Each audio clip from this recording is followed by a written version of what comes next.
Alright, this section, it's going to be a lot better than the previous couple sections. So if you were kind of worried about that, don't worry, it's getting better. In the previous couple sections we saw how to multiply, divide, rational expressions. This section, it doesn't say it in the title, but basically we're going to be learning how to add and subtract them. So even though it's called expressions containing several radical terms, I guess it's like if you have several radical terms adding or subtracting, you might want to add them or subtract them. So okay, what does it say here? When two radical expressions have the same indices, or index, and radicands, they are said to be like radicals. So in order to add or subtract them, you add or subtract their coefficients. So whatever number's in front of the root, you add or subtract those guys. But you do not change the radical or the index. So it's kind of weird, and the kind of behind the scenes, notice that they're saying they have to have the same index, so the same type of index, and the same radicand. And not only do they have to have the same index in order to add and subtract, they have to have the exact same thing inside their roots. If one of those things is off, you can't add or subtract them. It has to be both of those things happening, or else you can't.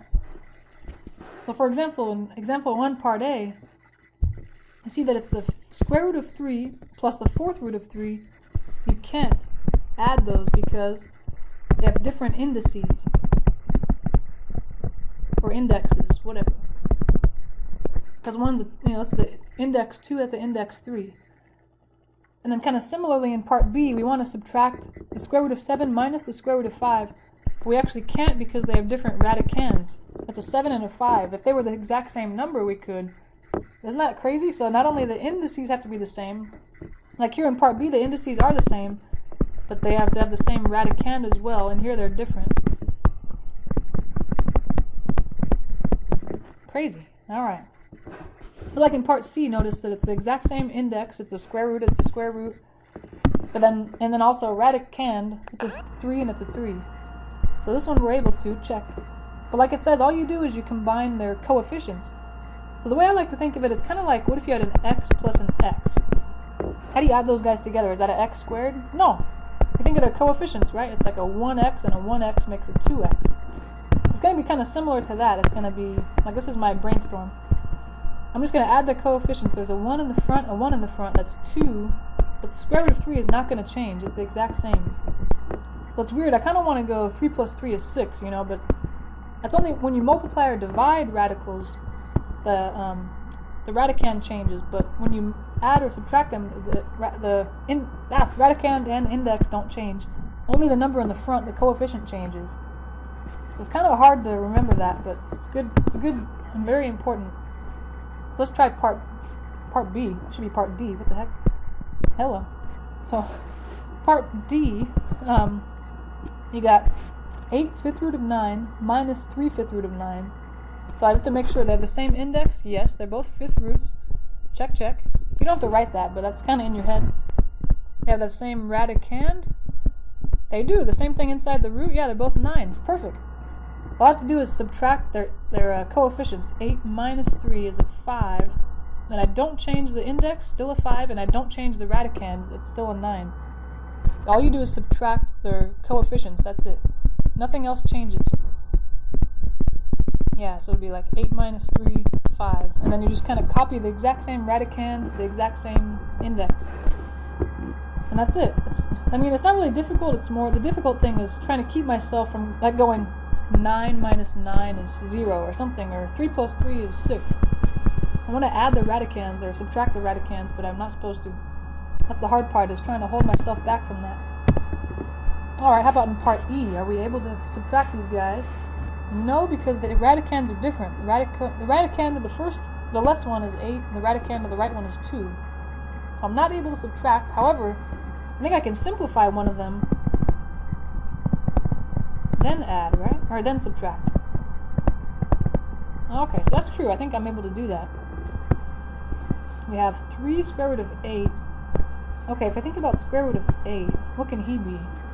Well, you can factor 8 into primes. 8 is 2 times 4. 4 is 2 times 2.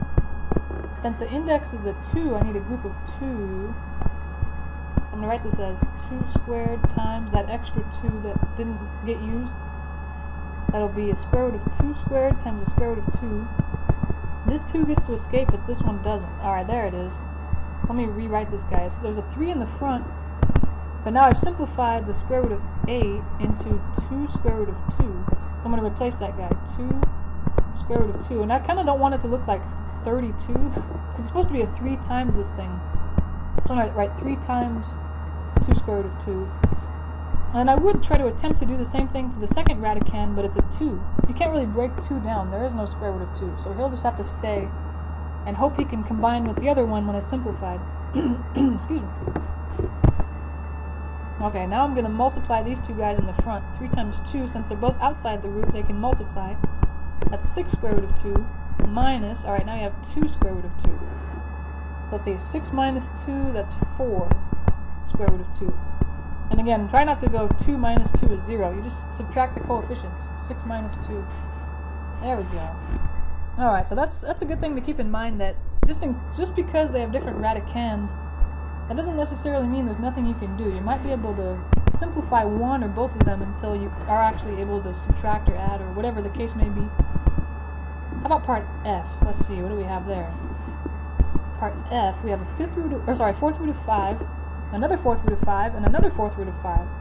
So actually they're all like terms. And if you want to kind of compare this is like having x minus 3x plus 7x. And because the coefficients are 1, negative 3, and 7. So you're really just combining the coefficients, right? 1 minus 3 is negative 2. Negative 2 plus 7 is 5, so it's like 5x. That's kind of how I compare these guys. That's how they behave. When I combine all these guys, my coefficient will be a 5, because all the coefficients combined, 1 minus 3 plus 7 is 5. But then the radicand and the index are staying the same. Don't change those guys. There we go. Alright, not bad. How about part G? This is one where I say, oh my gosh, those radicands are so different. There's no way I can subtract these guys. Unfortunately, since we know how to simplify radicals, we're probably going to simplify one or both of these until they can actually be combined. This is where we know too much, and I wish we didn't know as much as we know, you guys. Sad but true. So I don't know, it's up to you. You could focus on the left one or the right one first. I guess because we read from left to right, I might focus on the left one. Kind of simplify him as much as possible. So let's see, it's a 2x, and then I have cube root of 24x to the 4th. I think maybe I'll give the 24 his own root, and then the x to the 4th his own root. That might make it easier. Let's see, okay. 24 gets his own root, the x to the 4th gets his own root. There we go. And the 24, let me see, could I simplify that guy? I might have to go off to the side and prime factor it. Let me see, 24, he's up here, let's try. 24 is 2 times 12, okay. 12 is 2 times 6. 6 is 2 times 3. Alright, since it's a cube root, I need a group of 3 primes. Here we go. Here's a group of 3 2's. Alright, but the 3 is the odd man out. Alright, let me see. Let me simplify this guy. This is 2x. Alright, then cube root of, I have a group of 3 2's. 2 to the 3rd, and then 1 extra 3 all by himself. And then maybe I'm going to hold off on this. I'm going to think about that. But I'm just going to keep going down with this one. I got a cube root of, give the 2 to the 3rd his own cube root, and then the 3 his own cube root. That way at least the cube root and the cube can cancel for the 2. So I'm left with the 2x that was already out there, times this 2 that gets to escape, and then times this cube root of 3 that didn't get to escape. And I can multiply these guys together, that's 4x, cube root of 3.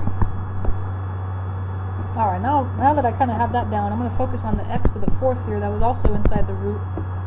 That one though, that's where you have to divide the index into the power, right? You can kind of do it in your head if you want. 3 can go into 4 once with 1 left over. Or you could write it off to the side. 3 goes into 4 once with 1 left over. Remember, the quotient is how many go outside and the remainder is how many go inside. Alright, let me bring that guy down. He's not going to change. That's as good as that one gets. Let's see, so all these things are multiplied together, so if there's anything that can kind of combine, I might as well do that. I think I'm going to bring this x and this x together. So it's 4, and then x times x would make x squared. And then since the 3 here and this x are kind of trapped inside the root, you might as well put them together so that they're, I don't know, at least in one root. Whew. Alright, so that simplified the left portion of this problem. Now we got the subtraction sign. Now let's focus on the right portion where it's cube root of 81 x to the 7th. Whew! So do something similar. I'm going to give 81 his own cube root, and then the x to the 7th his own cube root, and see what I can do with either of those. Alright, so 81, I'm going to see if he can simplify, but I'll have to factor him into primes off to the side. 81 is 3 times 27, 27 is 3 times 9, and 9 is 3 times 3. Since the index here is a 3, I want a group of 3 of the same prime. I have one group of 3 and then one extra 3 that's kind of off. He's got his own thing going on. So I have 3 3s and then one extra 3 that's kind of the odd man out. And I might keep going with this guy and then focus on this x later. So that's a cube, and they split it up into 2 roots. Cube root of 3 to the 3rd times the cube root of 3. Alright, cube root and the cube will cancel for this 3, but not for this other guy. He's going to have to stay inside the root. Poor little guy. Alright, now let's focus on this x to the 7th. I can do that dividing the index into the power thing to try to simplify him. His index is 3, his power is 7. 3 goes into 7 twice with 1 left over. That means 2 x's get to escape because the quotient is how many go outside. The remainder is 1. That means 1 has to remain inside the root. Alright, so I'm going to bring him down. X squared cube root of x. Alright, and then just to make this look pretty, this is kind of where this whole making it look pretty comes in handy for these types of problems, because remember before we said anything that was outside the root you want to put to the left, so the 3x squared, and then anything that was stuck inside the root, like this 3 and this x, you want to put them together. Alright, that's a good idea, because now we can see that what's left over, these two big terms, they're like terms, because what's inside the radical is the same, 3x and 3x. The indices are the same, cube and a cube. Alright, so all we have to do is subtract the coefficients. And then we'll be done. Coefficients. So we got a let's say 4x squared minus 3x squared is like 1x squared, but you can just write x squared. Yeah, so if you're kind of taking this coefficient, 4x squared, subtracting this guy, and I got x squared. Everything else stays the same though, the cube root and the 3x inside, they're exactly the same. No need to change those guys. Whew. Alright. Those are tough, okay. But I think still, to me, it's a little better than the previous sections. The previous sections were pretty tough. But alright, there's not too much more left in this section. It's just a little bit, kind of more interesting stuff, something different. But now we're going to look at multiplying, kind of like distributing, I guess. Because notice here in example 2, part A and part B, you kind of have two things inside the parentheses being added or subtracted, and then something multiplying outside. So I haven't seen this before, but I think it's because like we didn't know whether we could subtract those, like z and square root of 2, can we subtract those? Now we know we can't, but maybe we can distribute. So these kind of behave the way you would think they would. So if I distribute, I have a square root of 7 times z. Well, the square root of 7's inside the square root, z is not. So I really can't do much. I can just write 7 in the square root times z.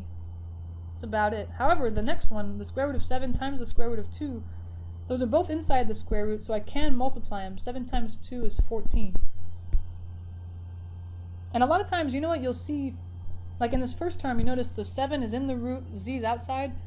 Like we've seen before, usually the thing outside the root goes on the left, and the thing inside goes on the right. You'll see them probably switch the two.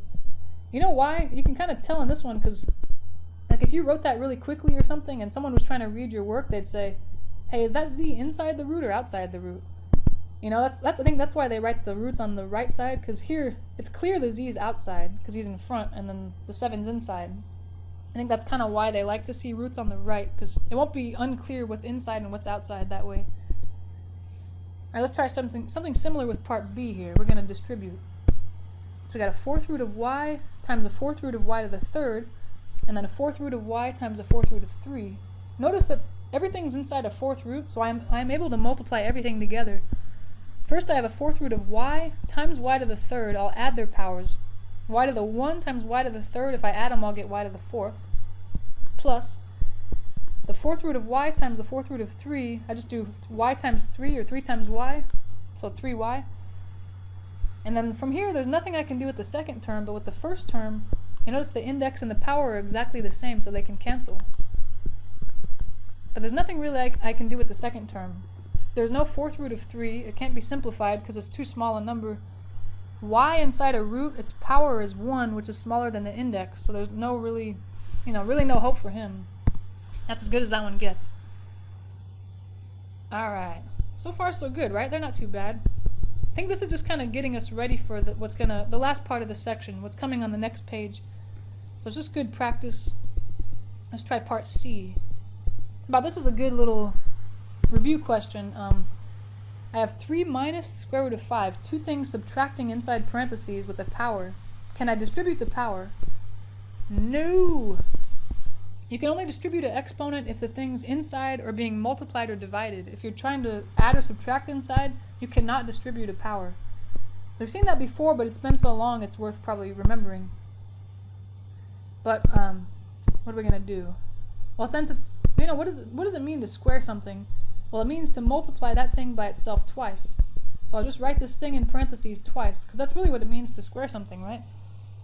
And then unfortunately I'll have to FOIL it out, because it's 2 separate terms times 2 separate terms. Alright. Let's see, I'll have first, outer, inner, last. Alright. My first times my first here is 3 times 3, that's 9. My outer is 3 times negative root 5. It's going to be negative because it's a positive times a negative. But notice the 3 is outside the root, the 5 is inside, so there's not really much you can do there. It's just 3 times root 5. And kind of similar for the inner one. Your inner term is a negative root 5 times a positive 3. That's going to be a negative. But one thing's outside the root, one thing's inside. There's not much you can do. Just write 3 times root 5, or you could write root 5 times 3, but you always want the root on the right side. And then the last times the last, it's a negative root 5 times a negative root 5. That's a positive. You could write root 5 times 5 is 25, or 5 times 5 is 5 squared. Either way you want to write it, it's going to end up with the same thing. So we have 9. And then notice these two guys are like terms. They both have the same index, so a square root. They have the same radicand, 5. So I can just subtract their coefficients. Negative 3 and negative 3 makes negative 6. And this last guy has a square root, which is 5. Excuse me. So I thought I was done, but now I realize the first and the last term are now like terms. 9 and 5 make 14. And then I can write the minus 6 square root of 5. And for me, sometimes when I'm not paying attention, it's kind of tempting to subtract these. 4 minus 6. But remember, the 6 is attached to the root 5. So it's kind of like, what if you had 14 minus 6x? You couldn't go, oh, 14 minus 6 is whatever. Because the 6 is attached to something, and they're not like terms, so there's no way to subtract those guys. Alright, I think if we try this last one, then we'll be pretty much ready for this last concept in this section. So it looks like a similar thing. You got 2 terms, root 11 plus 2, and then another 2 terms, root 11 minus 2. I think we're just going to have to FOIL it out. About the first times the first, you have root 11 times root 11. That's the square root of 11 times 11 is 121. Or you could have written 11 squared. That's fine too.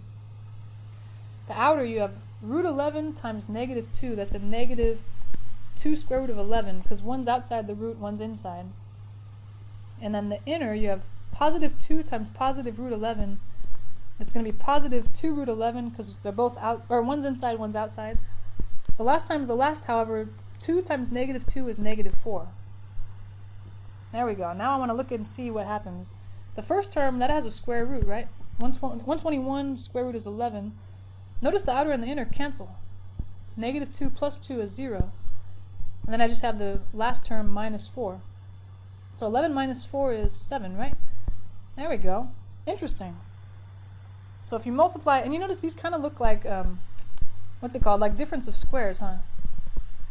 Sort of. It's not a polynomial, but it kind of look like x plus y, x minus y kind of. It's the same terms, you know, it has an 11 and an 11, a 2 and a 2, just different signs, a positive and a negative, or a negative and a positive. We kind of know that ends up being first squared minus last squared. But it's good to point out, or good to kind of keep in mind, because this will help. And the next thing we do, that we multiplied these guys together, the kind of difference of squares looking things, and we ended up with a root, something that didn't have a root. It was just a whole number. So notice in the previous problem, or previous example, there was still a root in our answer. So that's not always the case when you kind of FOIL out root expressions. This one just happened to be that way because it was kind of this difference of squares type of problem. That'll always happen when you have the difference of squares type of thing. And that'll really help in this last part of this section. Okay. So unfortunately, you're probably not excited to see this guy, but rationalizing the denominator, if you remember that, that's where some mathematicians kind of came up with this idea of, well, if you have a root in your denominator, it's not simplified all the way, so you better do something about it. So we kind of saw what to do in previous sections, but this section we see what to do if there's more than one term in the denominator. Notice part A, it has 7 plus the square root of 3. Any problems we saw in that previous section, there was only one term in the denominator. I mean, it might have been 7 times square root of 3, but that's still technically only one term. There was never more than one term, with a plus or a minus in between. So these guys get more complicated, but once we kind of see what the trick is, it'll be pretty easy. The hard part's just trying to remember what that trick is. If it's been a while since you saw it. Okay. So let's see, just to show you kind of why we need a new trick. You don't have to write this down, but this is just kind of, in case you're curious, why can't we just use the same thing we did before? Like before, remember we said, so for example in part A, I have a square root of 3 to the 1 power, but I want to see the power and the index match, right? So maybe if I want to see the square root of 3 squared, because then the power and the index will cancel. Okay, well in the last section we said, well, what do I have to multiply by to get there? I need one more 3. Because then I'll have the 1 plus the 1 makes 2. But you know what, if I do that, the problem is, since there are two terms, I'm going to have to just distribute this guy onto both.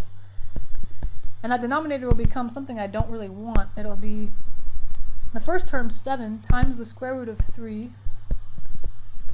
And then the square root of 3 times the square root of 3.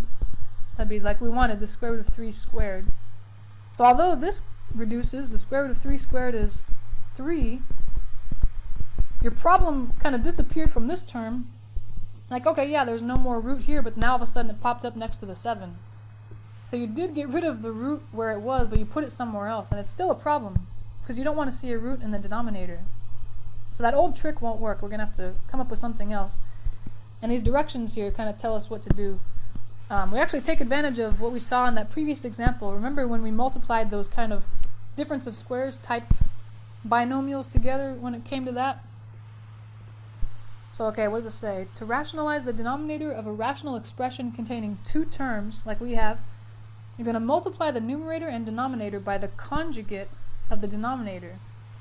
I don't remember if we've talked about conjugate before, but just in case, conjugates are basically, they have the same terms, like the ones in that part D of the last example. Here we have, it was square root of 11 plus 2, square root of 11 minus 2.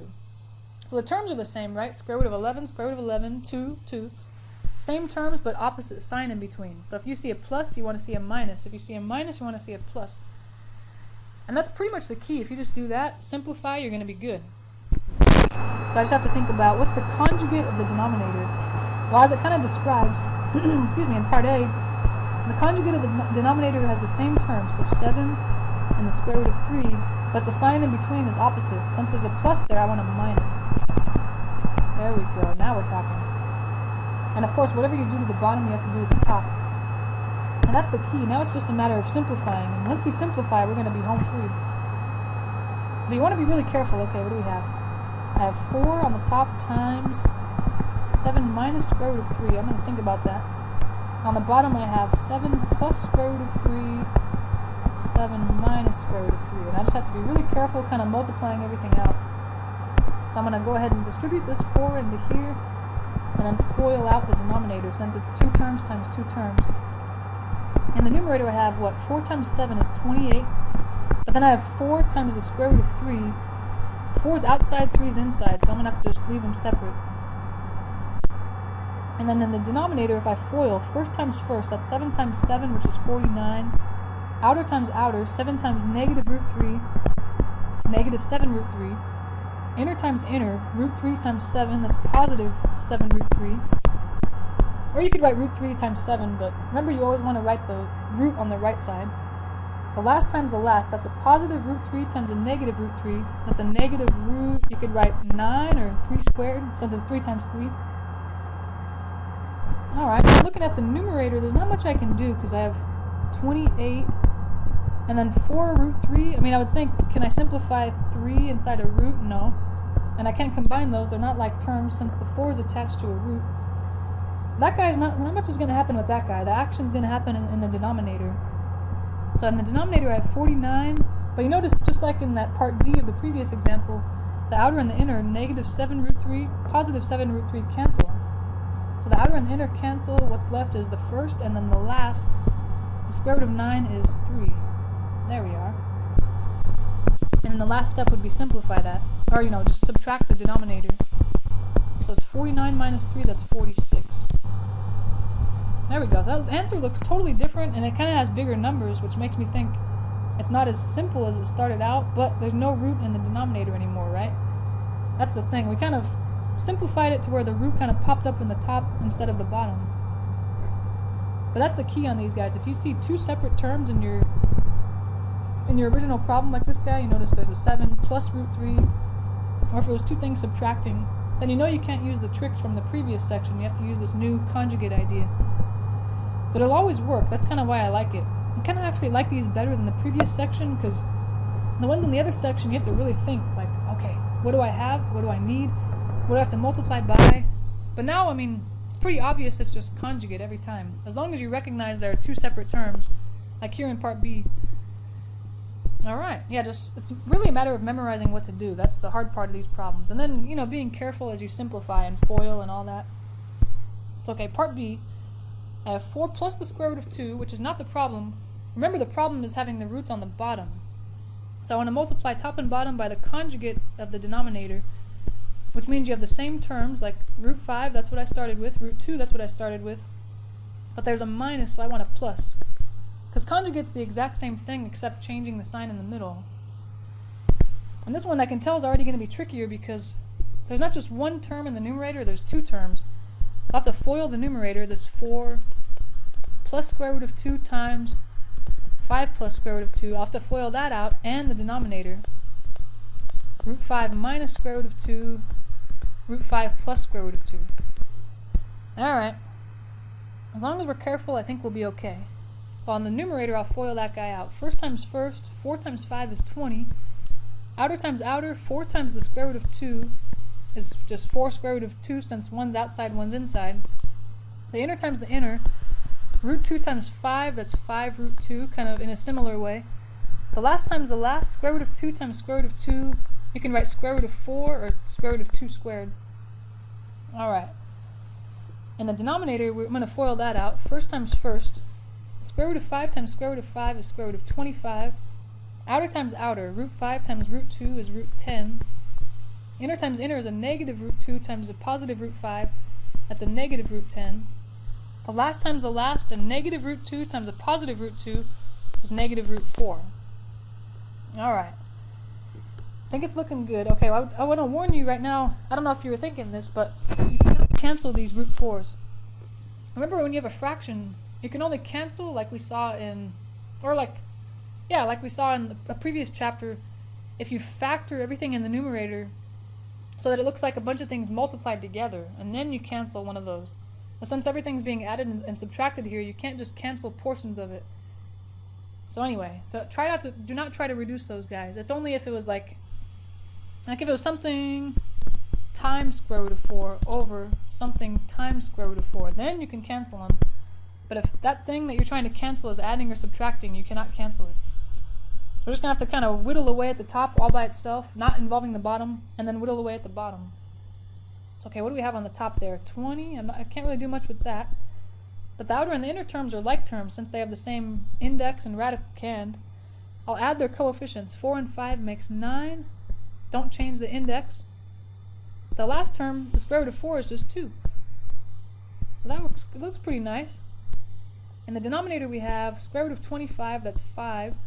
The outer and the inner cancel like we've noticed before. You know what I'm thinking right now is, whenever you multiply conjugates, the outer and the inner are going to cancel. So you know what I might do from now on is don't even bother multiplying these out. When I'm multiplying the conjugates out, I might just do first times first, last times last, and don't even worry about the outer and the inner, because they're going to cancel anyway, right? Alright, so they cancel, then the last term, square root of 4 is 2, and with the minus sign in front of it. So I think there's a little more we can do here. Let's simplify. The numerator has a 20 and a 2, they're like terms. I'm going to combine them, 22, plus the 9 root 2 that's not a like term, over 5 minus 2 is 3. There it is, beautiful. Oh yeah, and then right now, I might be tempted also to reduce this 3 and this 9. But you can't reduce them because there's a plus here. The only way you can reduce it is, let's say, if you try to factor a 3 out of the top. Like, and maybe if this wasn't a 20, it was a 21 or something. If that was a 21, then you can factor a 3 out, and 7 plus 3 root 2 would be left, and then you can cancel them, something like that. But remember, you can't cancel unless the thing you're trying to cancel is being multiplied by everything, not adding or subtracting. Because this one is really as good as it gets. Let's try part E. This one looks scary, but it's actually, yeah, like I said, when they're all variables and no numbers, it's usually easier. Alright, well, like we've done in the previous ones, I don't want to see any roots in the denominator, so I'm going to multiply by the conjugate of the denominator, which has the same terms but opposite sign. Since I see a plus, I want a minus. And of course, whatever you do to the bottom, you have to do to the top. Let's see how this goes. I'm going to be careful here. I've got a square root of z already there, times what I kind of added there, square root of x minus square root of z. I'll distribute that guy, see what happens. And on the bottom, I'm going to have to FOIL this out. Square root of x plus square root of z times square root of x minus square root of z. Alright, and the numerator I have, let's see, square root of z times square root of x, that's square root of, you could write zx or xz. Usually you see them right in alphabetical order no matter what, so I'm going to write xz. And then minus square root of z times z would be z squared. Alright, and then in the denominator, if I FOIL that out, I've got first times first, that's the square root of x times square root of x, square root of x squared. And then you know what, remember we said the outer and the inner are going to cancel anyway. So if you want, you can do outer times outer, inner times inner, but I'm just going to skip it, because I know they cancel. I'll just do first and last. Last times last, square root of z times negative square root of z is negative square root of z squared. There we go. And this is another instance where it's maybe tempting to try to cancel those z's, but they can't cancel. Because they're adding and subtracting with other things. They're not multiplying with other things. What you can do, though, is each of these square roots and squares can cancel with each other, since the index and the power match. So that's kind of nice. What will be left then? The square root of xz, you can't do much with that on the top. But the z got to escape the root for the second term, as did the x and the z in the denominator, so that's kind of nice. And that can't reduce again because the only way you could try to cancel those z's is if a z factored out of both. You know, if you tried to factor both and something factored out that was a like factor. But you can't factor either numerator or denominator, so that's as good as that guy gets there. Alright, this one looks super complicated, but it's the same idea. Just like, the execution is going to be more, you have to think about it really hard. So the denominator has two terms. It has 2 square root of 3, that's one term. 5 square root of 2, that's another term. We'll have to multiply by its conjugate top and bottom. The conjugate has the same terms, 2 square root of 3, 5 square root of 2, just opposite signs. So since there was a minus, I'll put a plus. Alright, now this one, the only thing you could do wrong is just not be careful, you know? I'm going to write this very carefully. This was already the numerator. He's going to have to be FOILed with what I'm multiplying by there, conjugate of the denominator, and then the same thing in the denominator. This tedious problem is kind of where I'm kind of glad that I know that when you multiply conjugates, like in the denominator, that I don't have to multiply outer and inner because they're going to cancel anyways. That'll save me a little time at least. Alright, so on the numerator, I might write this out to be safe. I'm going to FOIL first, outer, inner, last. That'll be the numerator. But for the denominator, I'm just going to do first and last, like I said, because I know the outer and the inner are going to cancel anyway. That's how conjugates work. But be careful. For the first and the first, okay, we got 5 root 3 times 2 root 3. Okay, they both have a portion that's outside the root and a portion that's inside the root. we can multiply the outer parts and the inner parts. We have 5 times 2, that's 10. Inside the root is a 3 times a 3, which makes 9. Okay. And then for the outer term, what do we have? 5 root 3 times 5 root 2. I'll multiply those outer terms. 5 times 5 is 25. And in the inner terms, 3 times 2 makes 6. There we go. Alright. So far so good. As long as you're careful, it should be good. And then the next, the inner, you have a negative root 11 times a positive 2 root 3. So it'll be a negative because it's a negative times a positive. The outer thing, there's only one number that's outside the root, it's 2. So he has no one to multiply with, but the 11 times the 3, they're both inside. That'll make 33 inside the root. Alright, whew, almost there. And then the last guy, the last times the last, you got negative root 11 times positive 5 root 2. That'll be a negative since it's a negative times a positive. The number outside the root, the only one is 5. And the numbers inside the root, 11 times 2 will make 22. Alright, phew. And then in the denominator, what do we have? Remember, we're only going to do first times first and last times last. So I have first times first. That's 2 root 3 times 2 root 3. The outer numbers, 2 times 2 make 4. Root 3 times root 3 is root 9. And then, like we said, the outer and the inner are going to cancel, so don't even bother. But then the last times the last, what do we got there? That'll be 5 root 2 times 5 root 2. One of them negative, though. A negative times a positive will be a negative. And then 5 times 5, 25 outside. Inside, 2 times 2 is 4. There we go. Alright, I think we're doing great here. Alright. Let me look at the numerator. The first term, 10 root 9. Well, 9 has a square root, so he can escape the root. It'll be 10 times 3 then. Plus, let's see, 25, and then there is no square root of 6, and he can't be simplified. Because even if you break 6 down, 6 is 2 times 3, but I would need a pair of the same prime to escape the root, and there is no, 6 is 2 times 3, and those don't have the same prime.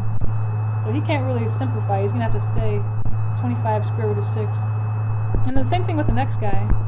Square root of 33, 33 is 11 times 3, and those are both prime, but they can't escape the root because you would need 2 of the same prime to escape. And similarly with the last guy, 5 root 22, that's 2 times 11. But neither of those, you can't escape because you would need 2 of the same prime to escape. Alright, the denominator we have 4 square root of 9, but 9 square root is 3, so I'm going to write that as 4 times 3 minus this other guy, 25 square root of 4, which is 2. We're almost there. I think there's not much we can do left except multiply the things that are next to each other, like here. 10 times 3 is 30. But the rest of the terms in the numerator, notice they're not like terms. Because if they have a radical, they have different radicands. Remember, to add or subtract, they have to have the same radicand. So nothing in the numerator is a like term with each other. They have to stay separate. In the denominator, we have 4 times 3, that's 12, minus 25 times 2, 50.